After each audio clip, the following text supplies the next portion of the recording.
Malign. Portents. The Scent.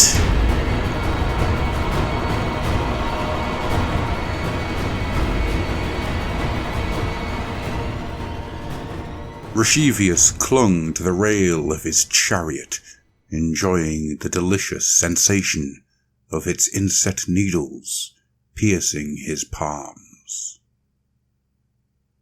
The champion of Slaanesh was tall and powerfully built, clad in interwoven strips of leather armor that clung to his perfumed flesh. Piercings festooned his body. Tattoos wound around his quivering mutations, while his lustrous mane of silver hair flowed behind him like a comet's trail. "Faster!" bellowed Rashivius, hurling a handful of psychotropic incense into the brazier on his chariot's running board. "Always faster! The Dark Prince awaits!" The champion's chariot was a monstrous construction of gold and silver, encrusted with gems and whirring silver blades. It was hauled along at breakneck pace by 6 steeds of Slaanesh, and mounted a great spike that rose vertically from its foremost yoke. Lashed to this with barbed chains was a lumpen mutant, its limbs atrophied, its nostrils and ears massive and grotesque, its eyes replaced by deep and dripping olfactory pits. Known as the Inhilius, this gibbering thing had been Rashivius's guide since he had begun his quest to find Slaanesh many, many years ago.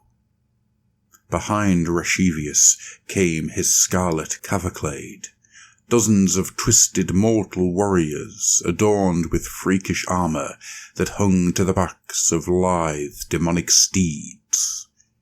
They screamed and whooped as they rode, battering away at barbed gongs that rang like shattering glass. The cavalcade was a riot of colour and sound, utterly at odds with the shadowed wilds of Ulgu through which they rode. Rashivius hated this place, with its monochrome mists, its shadowy suggestions of trees hulking all around, and the ancient ruins that towered up from the forest like the bones of long-dead cathedrals, scraping at the ink-black sky. All was silence and stillness here. The cavalcade clangor echoed away into nothingness and was swallowed by the dark. Yet, here was where the Inhilius' screams had led them, so here they continued their hunt. Bacchinius, Rashivius' standard-bearer, drew level with the chariot, urging his steed along while the great banner's flesh-streamers snapped and flailed. "A great lord," shouted Bacchinius, "whither doth the Inhilius lead? Dulcim drab it is hereabouts. Stale grows the revelry." Rashivius flexed one powerful arm, his bone whip slithering wetly from his wrist. He lashed the weapon sideways, raising a savage welt across Bacchinius' chest. The banner-bearer howled with a heady mix of pain, anger, and glee. "Never question," snarled Rashivius. "Never deliberate. Simply act. This you know." "'Tis the prince's will," gasped Bacchinius. "and yet—" Rashivius flexed his whip again, knowing full well that his underlings sought and relished the pain of punishment. His blow was stayed by a wordless scream from the Inhilius. The mutant screeched and writhed in its chains, cutting its fat flesh bloody as it strained forwards. "The scent!" roared Rashivius, his booming voice carrying back down the line of the cavalcade. "The Inhilius has the scent! Faster, my unworthy dogs! Always faster!" The champion hauled on his razored reins, turning his steeds and sending his chariot careening in a long arc through the half-seen trees. Flocks of shadows burst from the boughs as he raced beneath them, echoing suggestions of carrion birds, whose cawing cries teased the edge of hearing. A vast ruin loomed up ahead. Mist swirled and parted as Rashivius's chariot swept towards the Gothic carcass without slowing. His sharp eyes picked out a blurring archway between rock-face walls, and with a twitch of the reins, he sped into the stone moor. It was the speed that saved him.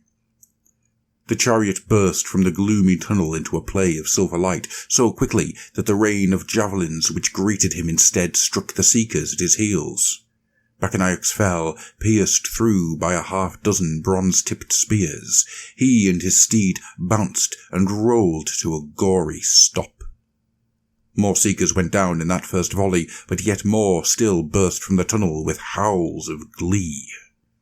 Rashivius took in the ambush in a heartbeat. The tunnel had led them into the interior of an ancient fane, roofless and hollow with shattered walls. A wide ramp of black stone stretched up from the ruin's heart, flanked by crumbled statues of ancient gods and terminating in a triangular portal of silver light. Hundreds upon hundreds of barbarian warriors packed the ruins, massed to either side of the tunnel mouth and gathered thick upon the ramp. It was they that had hurled the javelins, and even now were preparing to launch another salvo. "Dark oath!" shrieked Rashivius. "Dull Pathonites, worshippers of all, favoured of none, into them my seekers!" He didn't question how these enemies had known where to set their ambush. He didn't consider the impossible odds set against him. Never question. Never deliberate. Simply act. The charge hit home in an explosive welter of blood. Severed heads and limbs flew as Rashivius's chariot ploughed deep into the enemy lines. Seekers howled their glee as their spears punched through chests and faces. Steeds trilled and lashed their binding tongues to throttle and entrap. For long, glorious moments, the ambushers reeled as the sheer headlong insanity of the Slaneshi charge overwhelmed them. Then came the slowing, the loss of impetus, massed bodies pushing back, spears thrusting and axes swinging, blades stabbing deep. Rashivius cracked his whip and bellowed at the joyous promise of pain. Enough. The command rang out over the clamour of battle. A woman's voice, powerful and filled with such unquestionable authority that even Rashivius hesitated. His quick gaze sought out the source. There she stood, atop the ruin of an ancient statue. She was tall, powerful, clad in barbarous finery, surely a queen among her people. Yet it was her gaze that held him. Such ferocity, such an ironclad strength of will. Rashivius could not remember ever feeling such a thrill of superiority from another living creature. Throwing his head back, the champion gave a scream that echoed around the ruins. At his signal, the seekers stopped their attack, chests heaving as they waited to see what would happen next. "We fight for the regard of almighty Slanesh. If madness it be, it is of the most delightful kind." "You seek Slanesh," replied the queen, "and yet you throw your lives away in this fruitless battle against enemies you cannot defeat. An unworthy end to a failed quest. Your ambush was an invitation we gladly accepted. What more worthy end could a champion of the dark gods know?" "You could find him," she said. "Find him, and bring with you the numbers needed to unleash him once more upon the mortal realms. I have those numbers, and more to spare, armies 10 times the size of this horde, and more. And we have the Anhilius, and the favour of the Dark Prince. An alliance you seek then. Why? What do you gain by this, and why greet us with blades if you desire our aid?" My reasons are my own, replied the Queen. As to the blades, I did not need all of you. Rashevius paused for a moment, and then burst into shrieks of wild mirth. He took in the horde around him, imagining an army vastly greater still marching at his back. So many sacrifices for the Dark Prince, when he was at last found. Very well, you have your alliance, he said. Now, clear a path, for the scent leads us onwards. Keeping pace? Now, that is your own concern.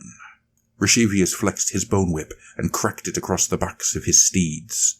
Barbarian warriors scrambled aside as the chariot surged forwards, and the Inhilius gave a scream of pure need, straining towards the ramp. The Seekers rode out, thundering up the ramp towards the glowing portal at its crest. The Queen raised her fist in a single gesture, and as one, the Dark Oath followed. Onwards, to wherever the Dark Prince waited.